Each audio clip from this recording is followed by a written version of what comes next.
আমরা নিরপেক্ষ নই, আমরা মুক্তিযুদ্ধের পক্ষে। শুধু দর্শক শ্রোতা, দৃষ্টিকোণ একাত্তরের পক্ষ থেকে আপনাদের স্বাগত জানাই। আমাদের সাথে আলোচনায় যুক্ত হয়েছেন সাংবাদিক, দা ভয়েসের এডিটর দস্তগীর জাহাঙ্গীর। তিনি ইউএস ব্যুরো চিফ এবং প্রেস এক্সপ্রেসের হোয়াইট হাউস করেসপন্ডেন্ট। প্রফেসর উনি কিন্তু ইউনুস কিন্তু একটা ইন্টারেস্টিং ক্যারেক্টার। ওনাকে আমি যত ওনার বিষয়ে পড়ছি, আমার ওনার কার্যকলাপটা খুবই বোঝা যাচ্ছে না। কিছুদিন আগে উনি চায়না গেলেন। চায়না যে ওনার যে বক্তব্য, উনি যে সেভেন সিস্টার নিয়ে ওনার যে এত এরকম মানে কূটনৈতিক কিছু ভাষা থাকে, একজন রাষ্ট্রপ্রধানের শিষ্টাচার থাকে, ভাষা থাকে, সেই ভাষার তো উনি তোয়াক্কা করলেন না। উনি সেভেন সিস্টার নিয়ে কথা বলেন চাইনিজদের সাথে। আহ এবং তার পরপরই উনি আহ ওনার যে নরেন্দ্র মোদীর সাথে দেখা হলো, হবে কি হবে না এটা নিয়ে একটা জল্পনা কল্পনা। ওই ঘটনার পরপরই উনি নরেন্দ্র মোদীর সাথে এক প্রকার যতটুকু আমরা জানতে পেরেছি, উনি একটা জোর অনেক তদবির মানে অনেক কিছু করে উনি একটা সাইডলাইন একটা ইন্টারভিউ এর অ্যারেঞ্জ করলেন। দুইটা ঘটনা এতই বৈপরীত তো বিরাজ করছে, সেজন্য আমাকে আমাদের সবার বা দর্শকদের কাছেও, কারণ আমরা প্রশ্নগুলো ওখান থেকেই তো আসে, সোশ্যাল মিডিয়া বা বিভিন্ন, কি জানতে চায়, এটাই জানতে চায় যে উনি এটাও বললেন, আবার নরেন্দ্র মোদীর সাথে উনি দেখাও করতে চাইলেন। খুবই ইগারলি উনি ওয়েট করছিলেন দেখা করতে, উনি দেখা করলেন। এবং নরেন্দ্র মোদীর যে পররাষ্ট্র মন্ত্রণালয় থেকে যে বক্তব্য দেওয়া হলো, ওখানে সুস্পষ্টভাবে ওনারা তিন চারটা বিষয়ের উপর গুরুত্ব দিলেন। এগুলো আপনিও জানেন, আপনি এটা ব্যাখ্যা করবেন আমাদের দর্শকদের জন্য, আমি আর না বলি।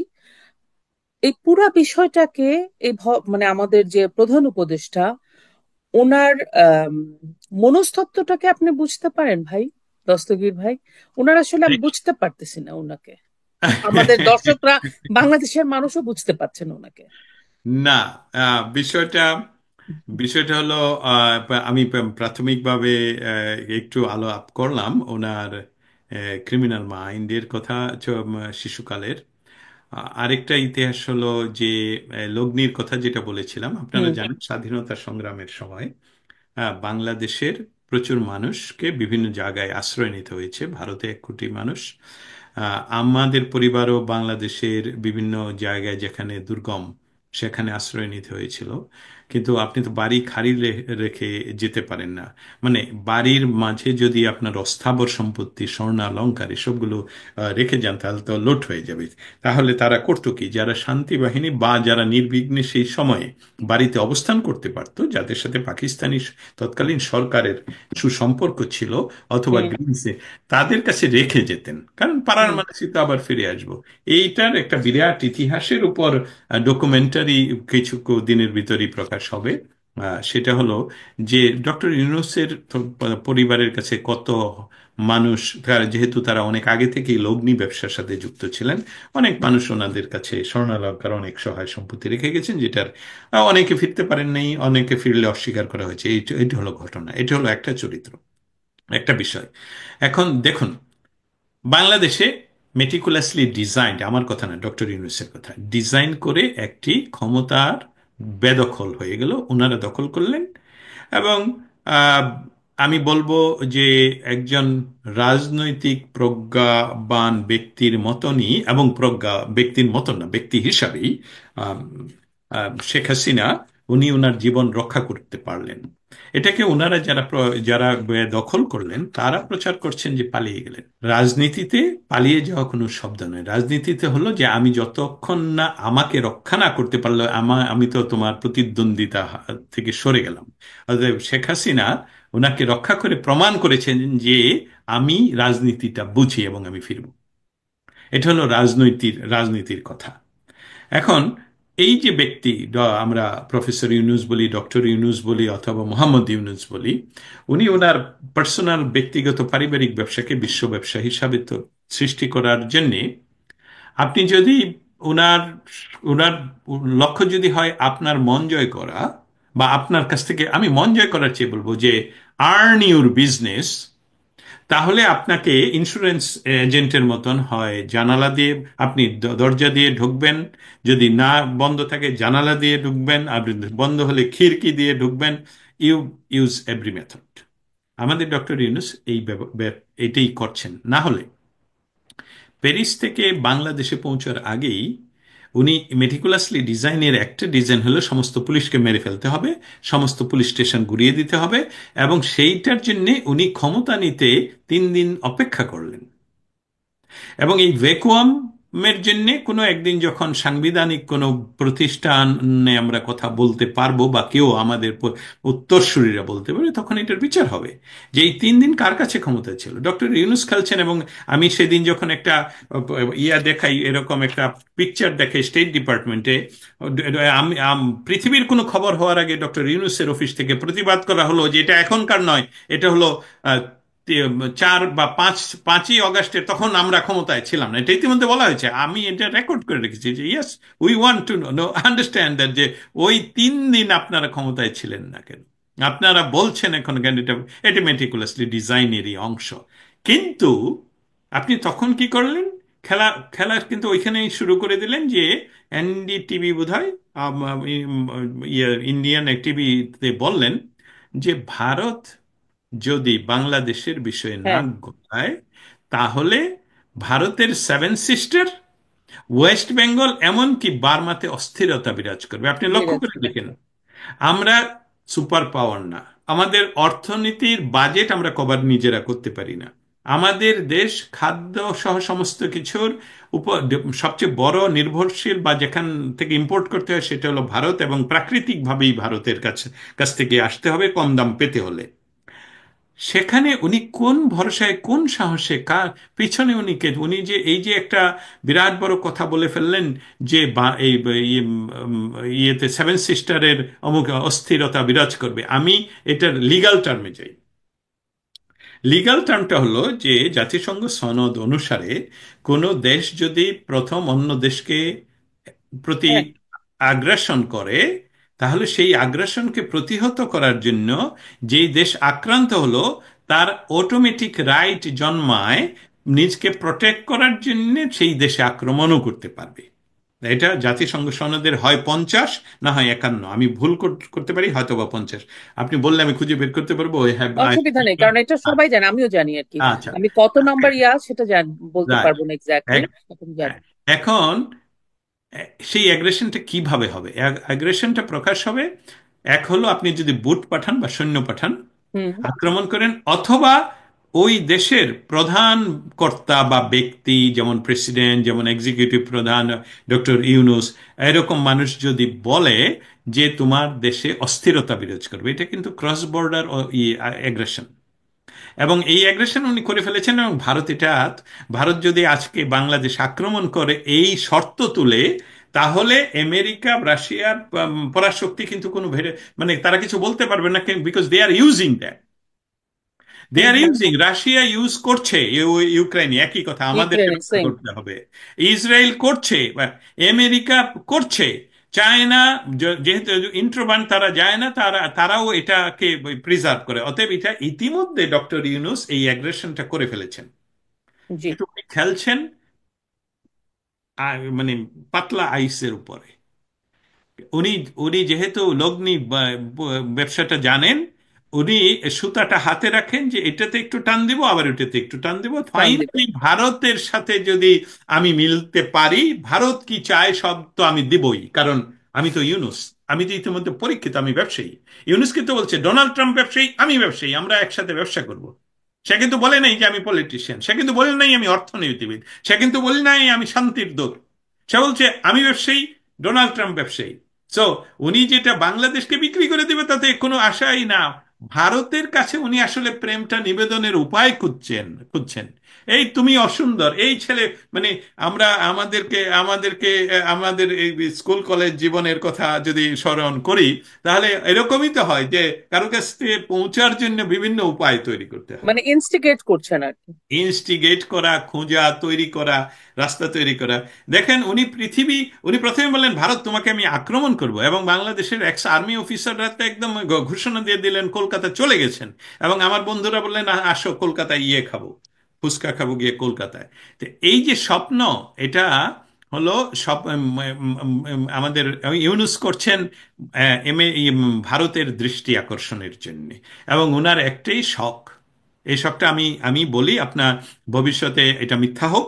ওনার একটাই শখ যে মানুষ যেহেতু এখনো পর্যন্ত সেই টিকা বা সেই ধরনের ইমিউন কোনো ইনজেকশন তৈরি হয়নি যে আজীবন বাঁচা যাবে, কোষগুলো যেহেতু নষ্ট হবেই ওনার যে বয়স, অতএব উনি আমৃত্যু বাংলাদেশের ক্ষমতায় থাকতে চান। এটা একমাত্র সম্ভব ইউনুস যদি বাংলাদেশের প্রায় চারদিকে অবস্থানরত প্রতিবেশী ভারত যদি বলে, ও আমার তো কোনো সমস্যা নেই, তুমি থাকো, আমার আমার যা যা আমার এখানে শান্তি প্রয়োজন।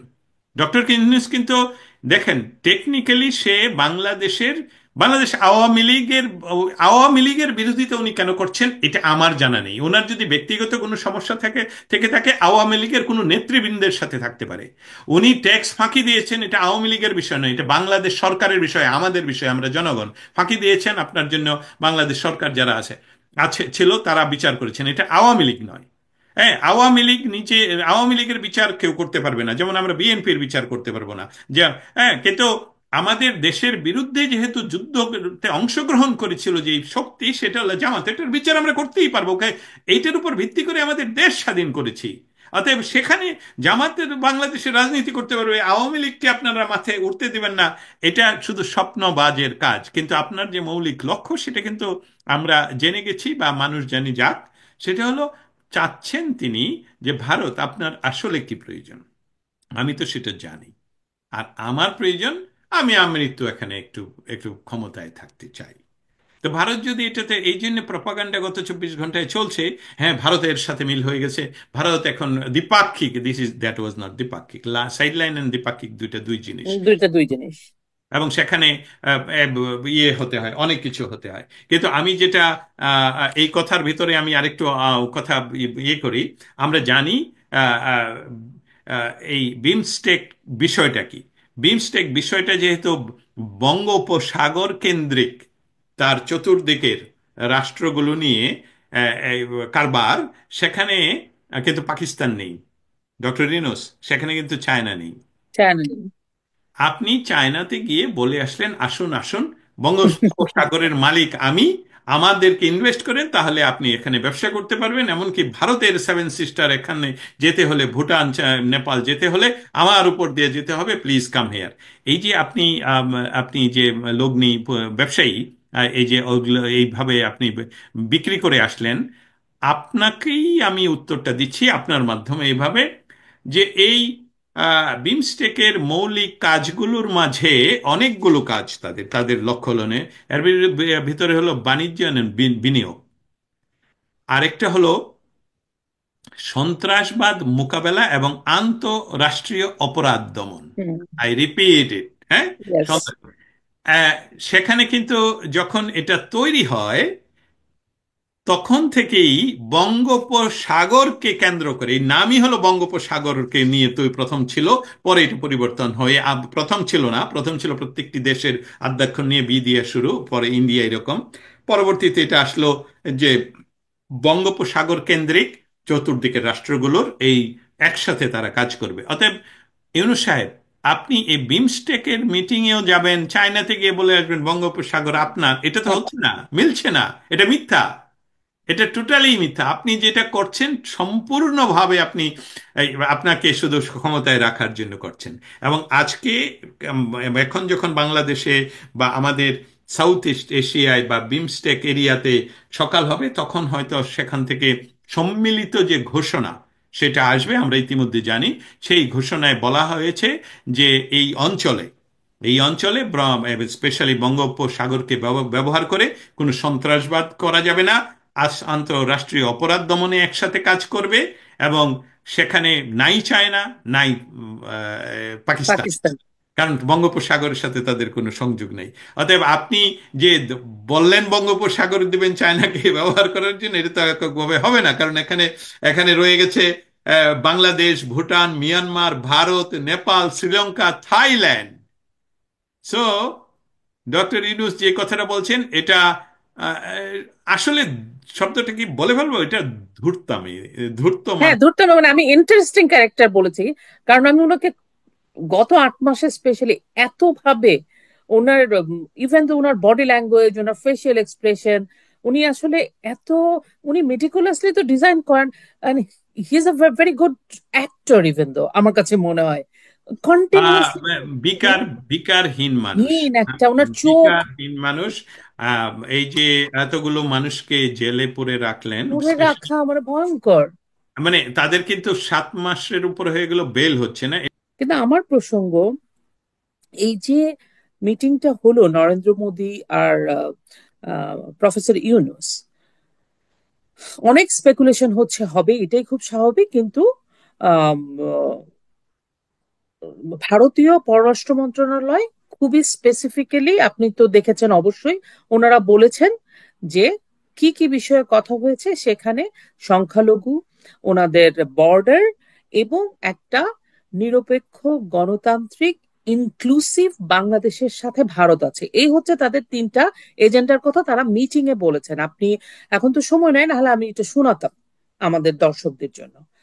কিন্তু আমার প্রসঙ্গ, এই যে ওনাদের দেখা হলো, এই যে ওনাদের মধ্যে কথা হলো, আপনি যেহেতু এই বিষয়গুলো নিয়ে কাজ করেন, আপনার কি মনে হয় এই মিটিংটাতে উনি ছবি দিলেন, উনি সবসময় যে জঙ্গি ওই ছেলেটার ছবি দেন, আবু সাইদের ছবি, এইবার উনি নরেন্দ্র মোদীর একটা পুরনো ছবি দিলেন, তো এভরিথিং ইজ, উনি, he is a very good businessman obviously, এবং উনি রাষ্ট্রপ্রধান না, উনি ব্যবসা করছেন। ভারতের লজ্জাহীন। কোনো মনে হয় কি যে ভারতের কোনো চেঞ্জ বা ভারতের মনস্তত্ত্ব বা ভারতের কোর্স অফ অ্যাকশনে কোনো পরিবর্তন আসতে পারে টুয়ার্ডস নমনীয়, বা এরকম কি কিছু মনে হয় আপনার? প্রথমেই হলো যে যেটা ছিল না সেটার পরিবর্তন আসবে কি? কোনো কিছু পরিবর্তন পরিবর্তন আসবে, হতে হলে তো আসবে কি? আসতে হবে। হ্যাঁ। ভারতের ভারতের পররাষ্ট্র নীতির মৌলিক বিষয়টা হলো যে কোনো অনির্বাচিত সরকারের সাথে তারা কোনো দ্বিপাক্ষিক কাজ করবে না। এটা এটা কোথাও এটা বলেছিলেন ওনারা, ওই যে আর্মি চিফ। এবং এটাই তাদের পররাষ্ট্রনীতি। এটাই পররাষ্ট্র নীতি। ভারতের পররাষ্ট্রনীতির এই পরিবর্তনটা কখনোই আমরা লক্ষ্য করিনি এবং এটা ভবিষ্যতে হচ্ছে না। পররাষ্ট্র নীতির বিষয়ে তারা তাদেরকে আমি ভারতের পক্ষে বলার কিছু নই।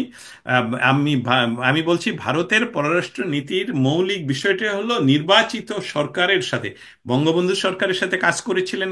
বঙ্গবন্ধুর সাথে কাজ করতে গিয়ে আগে মুজিবনগর সরকার গঠন করার পর তারা দ্রুততম সময়ের ভিতরে সেটাকে স্বীকৃতি দিয়ে সেই নির্বাচন, কারণ সেটা নির্বাচন ছিল হ্যাঁ। সত্তরের, হুম। সত্তরের নির্বাচনের যারা নির্বাচিত তাদেরকে দিয়ে সরকার করে তাদের সাথে কাজ করেছেন। দিস ইজ দ্য প্রকৃষ্ট, এটা হলো প্রকৃষ্ট উদাহরণ যে ভারতের পররাষ্ট্র নীতিতে কখনোই অ্যাগ্রেসর, তারা নিজে অ্যাগ্রেসর নয় এবং তারা কোনো অনির্বাচিত সরকারের সাথে দ্বিপাক্ষিক কাজ করেন না। অতএব এটা এটা তাদের পলিসি। এটা তাদের পলিসি। অতএব সেখানে আপনি যেটা বলছেন যে তাদের কোনো পরিবর্তন হলো কিনা, যেটা নাই সেটা পরিবর্তন হবে কিভাবে? পরিবর্তন হওয়ার কোনো সুযোগ নেই। অতএব যেহেতু বাংলাদেশের মিডিয়া বাংলাদেশের জন্মের পর সবচেয়ে সবচেয়ে কঠিন সময় বলবো, সবচেয়ে ক্রুশাল সময় পার করছে, যে একদম টুটি চেপে ধরা শব্দ পর্যন্ত ওই যে একজন উনি বসা কি শব্দ আপনি লিখতে পারবেন সেটাও তারা নির্ধারণ করে দেয়। তারও আমি প্রমাণ দিচ্ছি।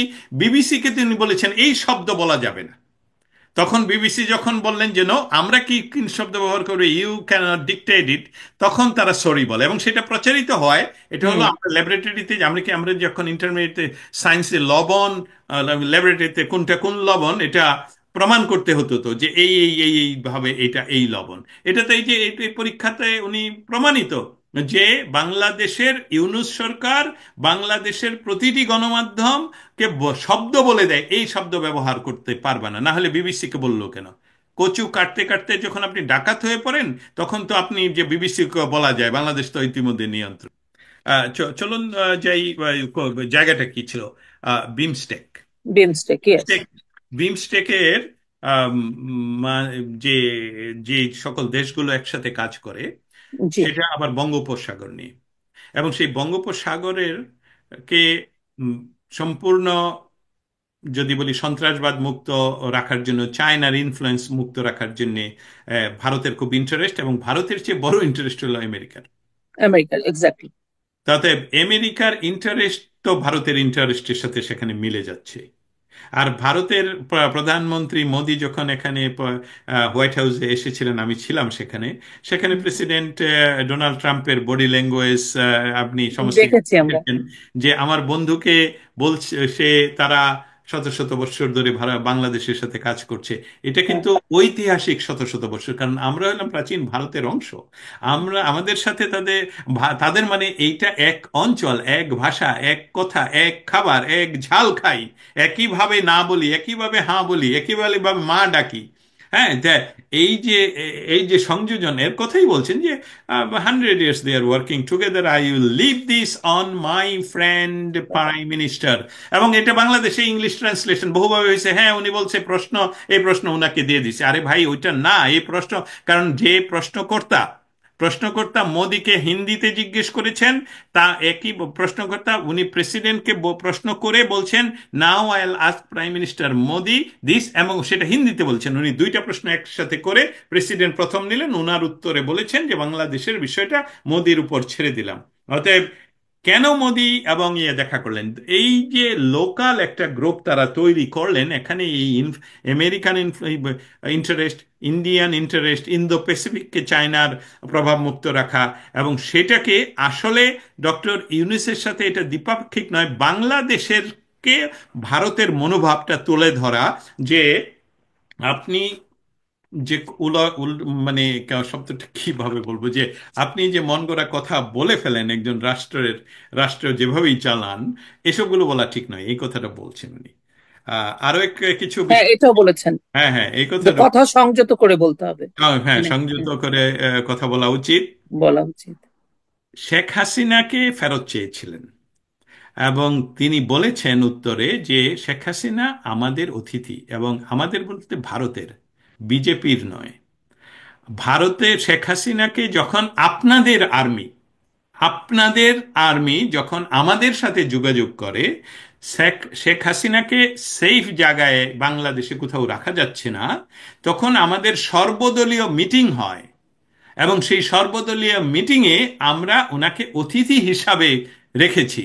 অতএব অতিথির সমস্ত যে অধিকার সেটা উনি পাচ্ছেন, এবং উনার এই অধিকার আমরা খর্ব করব না, উনি আমাদের অতিথি, এটা উত্তর করেছেন এই রিকোয়েস্ট।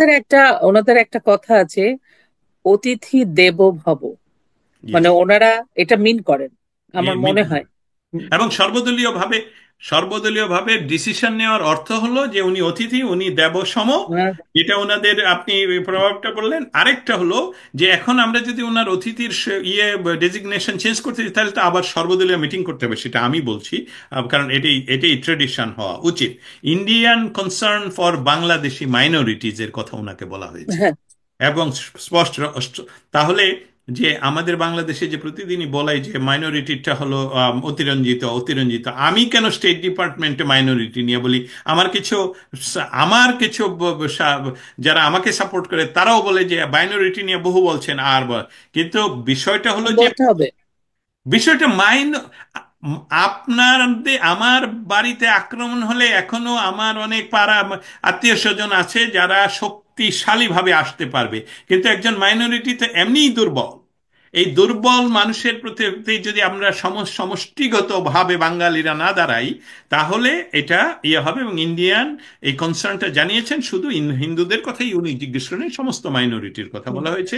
আমরা যখন মুক্তিযুদ্ধ করেছি, তখন কিন্তু হিন্দু, বৌদ্ধ, খ্রিস্টান, আদিবাসী আহ সবাই মিলে করেছি এই দেশটা। এখন ধর্মের ভিত্তিতে মুসলমান বেশি বলে হিন্দু, বৌদ্ধ, খ্রিস্টান, আদিবাসী এনারা মাইনরিটি হয়ে গেছে, আর যারা দেশটা চায়নি তারা মেজরিটি হয়ে গেছে। দিস ইজ এর থেকে দুঃখজনক পরিস্থিতি। আমরা মানে আমাদের একজন ধর্মের ভিত্তিতে আমরা দেশটাকে ভাগ করি, যেটা তো বঙ্গবন্ধু বা আমাদের কনস্টিটিউশন অ্যালাউ করে না। এটা আমার কাছে খুবই পীড়া দেয়। মানে বলে এরকম অমানবিক আমরা হয়ে গেলাম কেমন করে? আর আমাদের মাইনরিটিকে আমাদের ধর্মের ভিত্তিতে মাইনরিটি হবে, নাকি যারা আমাদের দেশ চায় নাই তারা মেজরিটি, তারা এই দেশের ওনার হয়ে গেল? তা আমি জাস্ট প্রশ্নটা আপনার কাছেও রেখে দিলাম, যে বলার তো সুযোগ এভাবেই হয়। দর্শকদের চিন্তা করা উচিত আসলে। এবার আমি অবশ্যই। আমি অনুষ্ঠানের একদম শেষ দিকে চলে আসছি। আসলে আপনি এত বিষয় নিয়ে কাজ করেন যে উল্লেখযোগ্য কিছু মানুষ যারা পৃথিবীব্যাপী কাজ করছে এই ক্রুশিয়াল টাইমে, you are one of them. এই জন্য ও, আমরা থ্যাংক কৃতজ্ঞতা ইউ। জানাই, থ্যাংক ইউ সো মাচ। গতকালকে আজকেই বোধ হয় জেনেভাতে একটা মানবাধিকার পরিস্থিতি নিয়ে একটা আন্তর্জাতিক সম্মেলন হলো, যেটার আহ্বান জানিয়েছিলেন কারা? এটা জানিয়েছিলেন ইউরোপিয়ান ফ্রিডম ফাইটার সংসদ। ওনারাই এই কনফারেন্সটার আয়োজন করেছিলেন, যেখানে বলা হয়েছিল যে যে বাংলাদেশের যে মানবাধিকার পরিস্থিতি যে দিনে দিনে খারাপ হয়ে যাচ্ছে, এই পুরো বিষয়টা নিয়ে তারা একটা প্রেস কনফারেন্সের মতো করেছিলেন। তারা ন্যায় বিচারের আহ্বান করেছেন। আপনি জানেন যে আমরা শুনেছি যে শাহরিয়ার কবির দুবার স্ট্রোক করে ফেললেন, ওনার ডিভিশন হচ্ছে না, উনি ফ্লোরে ঘুমাচ্ছেন। এবং তারপরে সাংবাদিকদেরকে জেলে, তাদেরও অবস্থা ভালো না। আহ অনেকে অসুস্থ, তার প্রপার ট্রিটমেন্ট হচ্ছে না, এই পুরা বিষয়টা নিয়ে। এবং এখানে আমাদের বাংলাদেশের উল্লেখযোগ্য তানিয়া আপা ছিলেন, তানিয়া আমির, নিঝুম মজুমদার, পুষ্পিতা গুপ্ত ছিলেন, অনেকেই ছিলেন। এবং সাথে সাথে আপনারা আবার এই যে আমাদের এটা হলো, এই যে মানবাধিকার পরিস্থিতি, এবং জাতিসংঘের যে ভলকার টুল, যার যার কথাটা আমরা বললাম, এবং আমেরিকাতেও আপনারা একটা প্রবাসীরা মিলে একটা অ্যাপিল করেছেন জাতিসংঘের কাছে যে জি, জি। ওনার যেন অপসারণ হয় এবং ওনার এগেনস্টের জন্য ইনভেস্টিগেশন হয়। এই যে মানবাধিকার, জাতিসংঘ, এই দুইটা বিষয়, আমরা কার কাছে যাই? আমাদের সুপ্রিম জায়গা হচ্ছে কেউ জাতিসংঘ। এটা নিয়ে কিন্তু আমাদের একটা ধারণা ছিল যে এরা আনবায়াসলি সত্যি পক্ষে থাকবে, মানবাধিকারের পক্ষে থাকবে। এবার উন্মোচিত হয়ে গেল, নো, তারা না। এখন এই যে বাংলাদেশের মানবাধিকারের অবস্থা, এটাতে আন্তর্জাতিক ভাবে আপনি কি মনে হয় যে কাজ কিন্তু প্রচুর হচ্ছে? সাংবাদিক নির্যাতন নিয়ে হচ্ছে প্রচুর, পৃথিবীর বিভিন্ন বড় বড় সাংবাদিকরা কাজ করছেন। আপনি নিজেও জানেন, আপনার ফেসবুক পেজে আপনি প্রায়ই শেয়ার করতে থাকেন কোথায় কোথায় কি কাজ হচ্ছে। এটার কি কোনো ইম্প্যাক্ট পড়ছে? এটার কি কোনো কিছু হবে? ওনারা তো শাহরিয়ার কবিরকে ডেলিভারিটলি মেরে ফেলছেন মনে হচ্ছে। হুম। আমি আমি আবারও ধন্যবাদ জানাই। আর প্রথমেই ধন্যবাদ, প্রথম মানে আমি আবার ধন্যবাদ জানিয়ে রাখি যে আপনি বলছেন আমরা প্রায় শেষে চলে এসেছি, সেই জন্যে এই যে দৃষ্টিকোণ একাত্তরের 71। একাত্তর আপনাদের এই অনুষ্ঠানে আমাকে আমন্ত্রণ করার জন্য আমি সম্মানিত বোধ করছি। আসলে যে আমি আমি তেমন কোনো কাজই করতে পারছি বলে আমার মনে হচ্ছে না। একাত্তরে শিশু ছিলাম, তাই তখনকার বাংলাদেশের স্বাধীনতা সংগ্রামে যোগদানের কোনো অবকাশ ছিল না আমার। এখন বাংলাদেশ বেদখল। এই বাংলাদেশকে মুক্ত করার জন্যে বাংলাদেশের স্বাধিকার উত্তর আমাদের যে সংবিধানের চার স্তম্ভ, সেটাকে পুনরুদ্ধার করার জন্যে আমি সংগ্রামে লিপ্ত, আমি একদম যুদ্ধে লিপ্ত। এবং সেটাতে যদি আমাদের অন্য কোনো পর্যায়ে যেতে হয়, সেখানেও এই সুযোগটা আমি হাতছাড়া করব না। অনেককেই অনেককেই আমি বলেছি, যে অনেককে বলেছি না, ফেসবুকে আমি স্ট্যাটাসও দিয়েছি যে ঈদ মানেই আনন্দ। যেহেতু মনে আনন্দ নেই আমার, তাহলে এবারের তো আনন্দ করতে পারছি না। আপনার আগের কথাটায় ফিরে যাই যে আম, আপনি যে কথাটা বললেন যে মানবাধিকার পরিস্থিতি নিয়ে যে একটা। মানবাধিকার এবং মাইনরিটির কথাটা আরো একটু বলতে চাচ্ছি খুব ও আচ্ছা, সংক্ষেপে। হ্যাঁ হ্যাঁ, প্লিজ হ্যাঁ, বলেন। হ্যাঁ, সেটা হলো যে ভারতবর্ষ ভাগই হয় তথাকথিত দ্বিজাতি তত্ত্বের ভিত্তিতে। সেটার আদি শুরু হয় এই বঙ্গভূমিতে। এই বঙ্গভূমিতে 1905 সনে হঠাৎ করে বঙ্গভঙ্গ আন্দোলন শুরু করলেন, যে মুসলমানদের জন্য আলাদা সাহিত্য ভূমি হুম। লাগবে। এবং সেটার বিরোধিতা করেন তৎকালীন অনেকেই, যারা সাহিত্যে এবং বিভিন্ন মার্গে উচ্চারিত শব্দ তারা করতে পারতেন। এবং তার ফলশ্রুতিতে রাজনীতিবিদরা আবার বাধ্য হলেন ব্রিটিশদের কাছে সাথে বসতে, এবং 1906 সালে বঙ্গভঙ্গ রদ আন্দোলন শুরু হয়, এবং সেখানে আবার দুই বঙ্গ এক হয়। দেখুন, এই বীজটা কিন্তু বপন করা হয় এই বাঙালি মুসলমানরা এখানে, এই এই বঙ্গভূমিতে। সেটার রেশ ধরে আবার যখন ভারত ভাগ হয়, তখন কিন্তু হুম। এই পাকিস্তান আন্দোলন শুরু করে আবার বাঙালিরা। এই মোহাম্মদ আলী জিন্নাহ উনি কিন্তু পাকিস্তান আন্দোলনে এসে শুধু নিলেন আর কি, বা হ্যাঁ, আমাদের যে যাকে বলা হয় শেরে বাংলা, তো উনি সহ অনেকেই পাকিস্তান রাউন্ড টেবিল কনফারেন্সে গিয়ে প্রথম পাকিস্তানের করেন, সূচনা করেন। অতএব এই সার্বিক মিথ্যার উপর যে ভারতবর্ষ বিভাজিত হয়, সেটাকে রুখে দেয় আরেক বাঙালি, তার নাম হলো শেখ মুজিবুর রহমান। কারণ মুসলিম লীগ থেকে ভেঙে আওয়ামী মুসলিম লীগ করা হয়। আমাদেরকে যারা এখন শুনবেন, ভবিষ্যতে শুনবেন, তাদের জন্য কথাটা আমি রেখে যেতে চাই। সেই সময়ের যে দ্বিজাতি তত্ত্বের ভিত্তিতে পাকিস্তান মুসলমানদের দেশ হিসাবে হয়, সেই দেশের একটি রাজনৈতিক সংগঠনকে থেকে মুসলমান শব্দটা বাদ দেওয়ার ক্ষমতা, রাজনৈতিক ক্ষমতা অর্জন করেছিলেন এই শেখ মুজিবুর রহমান। তাই আওয়ামী মুসলিম লীগ থেকে উনি মুসলিম শব্দ বাদ দিয়ে আওয়ামী লীগ করেছিলেন। এইটা শুধু দুঃসাহস নয়, এটাকেই সাহস বলা হয়। এবং এর জন্যই উনি সর্বকালের সর্বশ্রেষ্ঠ শ্রেষ্ঠ বাঙালি। বাঙালি। এবং হুম। আমরা বাঙালি, আমরা সকলে আমাদের মধ্যে বাঙালিরা একটি দেশ পেয়েছে বঙ্গবন্ধুর মাধ্যমে, তার নাম বাংলাদেশ। এবং সেখানে আমরা সকলে একসাথে, আমি হিন্দু আমি মুসলিমকে, হ্যাঁ, এখানে নজরুলের অনেক কবিতা আসতে পারে, জিজ্ঞাসে কুঞ্জন, কিন্তু সেখানে আর গেলাম না। ফিরে আসি বলকাত্তর। মেটিকুলাসলি ডিজাইনড এর অংশ। আমরা আমি যখন চার্লস ইউনিভার্সিটি অফ প্রাগ 1348 সনে এই শিক্ষা প্রতিষ্ঠানটা, বিশ্ববিদ্যালয়টা হিসাবে তৈরি হয় 1348 সনে, 4টি ফ্যাকাল্টি নিয়ে। এর একটি ফ্যাকাল্টি হলো ল, আরেকটি মেডিসিন, আরেকটি ফিলোসফি, আরেকটি হলো ধর্ম। আমি যখন টেকনিক্যাল ইউনিভার্সিটিতে পড়াশোনা করি, টেকনিক্যালে, আমার সবসময় মনে হতো আমি কেন টেকনিক্যালে পড়ে, আমি এই চার্লস ইউনিভার্সিটিতে পড়াশোনা করতে চাই এবং এখান থেকে আমি পাশ করে বের হব। আমি তাড়াতাড়ি এই ইউনিভার্সিটি শেষ করে দ্রুততম সময়ের ভিতরেই আমি, যেহেতু সবসময় আমার বন্ধুরা, আমার বান্ধবীরা সকলেই বলতো তোর এসব টেকনিক লাইনে তোর হবে না, তুই ওই ফিলোসফি অথবা ল অথবা পলিটিক্স এসবগুলোতে চলে যা। তা আমি ভর্তি পরীক্ষা দেওয়া ছাড়া সেখানে ভর্তির কোনো উপায় ছিল না বলে আমি আবার পড়াশোনা করি এবং আমি ভর্তি পরীক্ষা দিয়ে সেখানে টিকে যাই এবং লতে মাস্টার্স করি। জি। সেই হিসাব, এই কথাটা এখন এই বললাম যে আন্তর্জাতিক কিছু আইন রয়েছে যেসবগুলো আপনি যদি রেটিফিকেশন নাও করেন, হুম। তাও সেসবগুলো নীতি এবং রীতি, রীতি এবং নীতি হলো আইনের বেসিক। অতএব ভলকার তুর্ক যে কাজটি করেছেন, জি।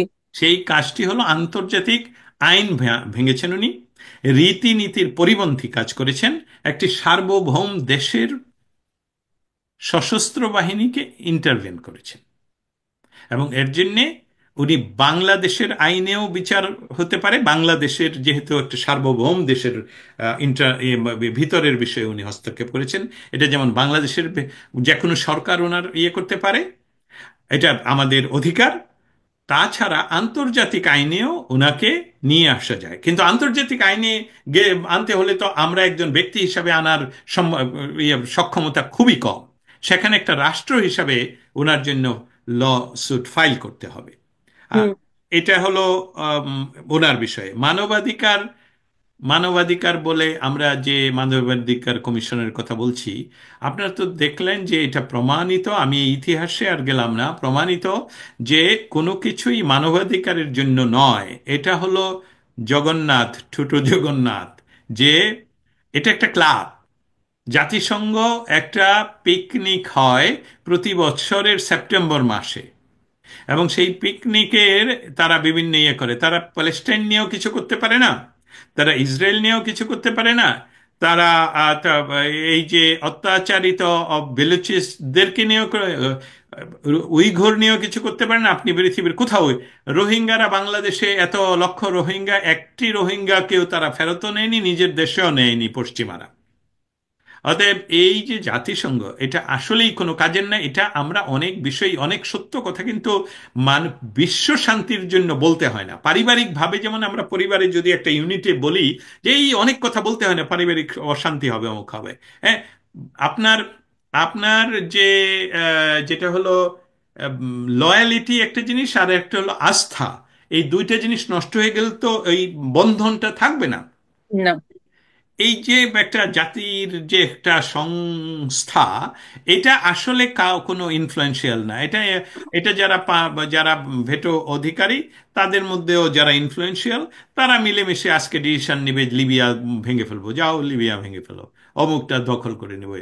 এই বাংলাদেশ ব্যাপারেও অনেকটা সেই ধরনের কাজই ঘটেছে। এবং আরেকটা প্রমাণ হলো ডক্টর ইউনুস নিয়ে গেলেন জাতিসংঘের ইয়াকে, জেনারেল সেক্রেটারিকে। উনি নিয়ে গিয়ে কিন্তু বাংলাদেশে যে আওয়ামী লীগের শত শত কর্মীর বাড়িঘর ভাঙা হলো, পুরানো হলো, 32 নাম্বার ভাঙা হলো, সেখানে কিন্তু উনি তাকে নিয়ে যান নাই। উনি এবং কোনো বাঙালির কাছে নিয়ে যান নাই। উনি মাথায় নিজে টুপি পরে নতুন কেনা।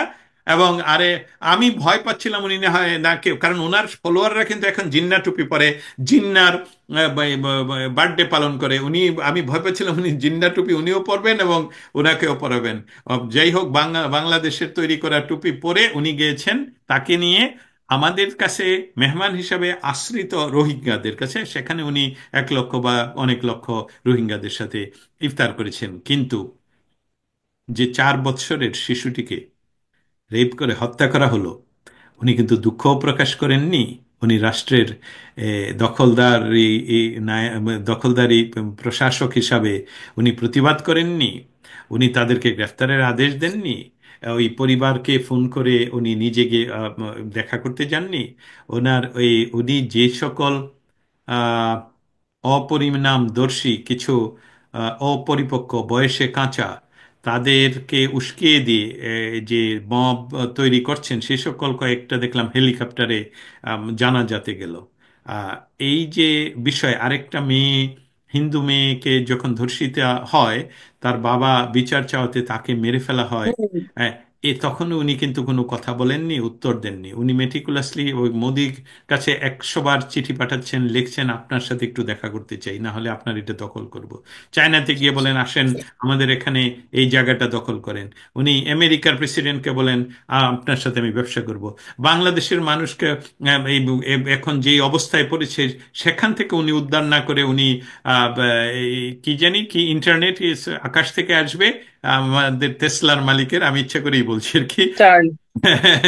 স্টারলিংকের কথা উনি রাষ্ট্রীয় পয়সায় জনগণের উদ্দেশ্যে বক্তৃতায় আরেকটা দেশের লিংকের ব্যবসা উনির কথা বলেন।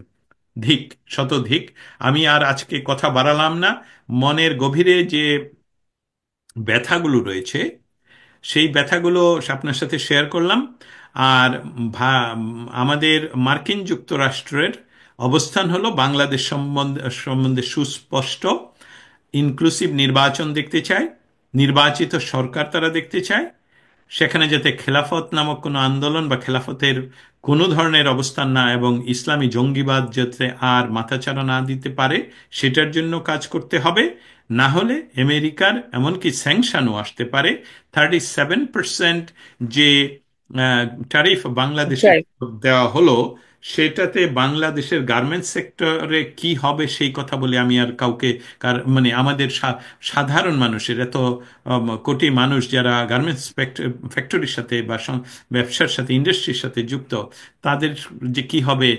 আপনারা জানেন যে 72 সনের পরে যে অবস্থাটা অনেক বিরাট একটা ভালো অবস্থানে ছিল শ্রীলঙ্কা এই গার্মেন্টস নিয়ে, তাদের দেশের অস্থিরতার জন্যে সেটা কিন্তু আমাদের দেশে চলে আসে। এখন ভারতের ট্যারিফ আমাদের চেয়ে কম, চায়নার ট্যারিফ আমাদের চেয়ে কম। যে চায়না হলো বিশ্বের সমস্ত দেশে, শুধু গার্মেন্টস নয়, যে কোনো ম্যাটেরিয়াল সাপ্লাই তারা সবচেয়ে বড়। অতএব তাদের সাথে সেখানে যদি আমাদের ট্যারিফ তাদের চেয়ে কম না হয়, বিশেষভাবে কম না হয়, তাহলে আমাদের তো কোনো উপায়ই নেই তাদের সাথে দেওয়ার। কারণ তাদের হলো সেন্ট্রাল ইকোনমি। তারা ইয়ে করে, তারা সেখানে ভর্তুকি দিয়ে সেন্ট্রাল ইকোনমি, যে এটার দাম কত হবে সেটা নির্ধারণ করে সরকার। তোমার হলো প্রোডাক্ট চাই, প্রোডাক্ট চাই 100 কোটি, এই প্রোডাক্ট তোমার এই ফ্যাক্টরি থেকে বের হতে হবে। আর আরেকটা হলো এটা পাঠাও আমেরিকার, এটার দাম হবে এত, সে বাকিটা সরকার ভর্তুকি দেয়। সেই প্রতিযোগিতায় বাংলাদেশ টিকবে না, এটা আমার ভয়। ডক্টর ইউনূস ক্ষমতায় আসার পর বাংলাদেশের মানুষকে মেটিকুলাসলি ডিজাইন করে ক্ষমতা দখল করার পর বাংলাদেশের মানুষকে যে আপনি মিথ্যা প্রতিশ্রুতি দিয়েছিলেন যে এই এত হাজার কোটি, এত হাজার কোটি ডলার বাংলাদেশে ইনভেস্ট হবে, এক পয়সাও আসেনি, চলে গেছে। জাপানের ইনভেস্টমেন্ট ফিরিয়ে নেওয়ার জন্যে জাপান সেফ এক্সিট চাচ্ছে বাংলাদেশ সশস্ত্র বাহিনীর কাছে, এই তথ্যও আমাদের কাছে এসেছে। অতএব আমাদের বাংলাদেশ আবারও একদিন সুন্দর হয়ে উঠবে, যেখানে 8 বছরের শিশু ধর্ষিতা হবে না। অনেক ধন্যবাদ দস্তগীর ভাই, আপনি এতটা সময় আমাদেরকে দিলেন। আমরা দৃষ্টিকোণ একাত্তরের পক্ষ থেকে কৃতজ্ঞতা জানাই। আমরা আশা করি খুব শীঘ্রই আপনার সাথে আরো আরো কথা হবে। আমাদের দর্শকরা আপনাকে শুনতে চায়, আপনাদের কথা শুনতে চায়, একটু স্বস্তি পায়, একটু তথ্য পায়, প্রকৃত তথ্যটা পায়। আপনি ভালো থাকবেন। আপনাকেও আবারও অসংখ্য ধন্যবাদ। আর এই মাঝে মাঝে একটু ইমোশনাল ব্রেকডাউন হওয়াতে আই এম সরি, দুঃখিত না, আমি। ঠিক আছে। শুধু দর্শক শ্রোতা, আশা করি আজকে আমাদের অতিথির কথা আপনাদের ভালো লেগেছে। এবং চলুন আমরা আমাদের দেশটাকে ভালোবাসি, আমরা আমাদের প্রতিবেশীকে ভালোবাসি। বিশেষ করে আমি বলবো আমার আহ মুসলিম ধর্মাবলম্বী ছাড়া অন্য অন্য সম্প্রদায়ের সকল ভাই বোনদের মিলেমিশে আমরা একসাথে থাকি। এবং আমরা যেন আমাদের পরিবারের কন্যা শিশুটির দিকে খেয়াল রাখি। বাংলাদেশের অবস্থা ভীষণ খারাপ, আমাদেরকে ঐক্যবদ্ধ হতে হবে মুক্তিযুদ্ধের প্রশ্নে, এবং আমরা অবিচল থাকি। আপনারা ভালো থাকবেন। আবারও কথা হবে অন্য কোনো অতিথির সাথে। জয় বাংলা, জয় বঙ্গবন্ধু।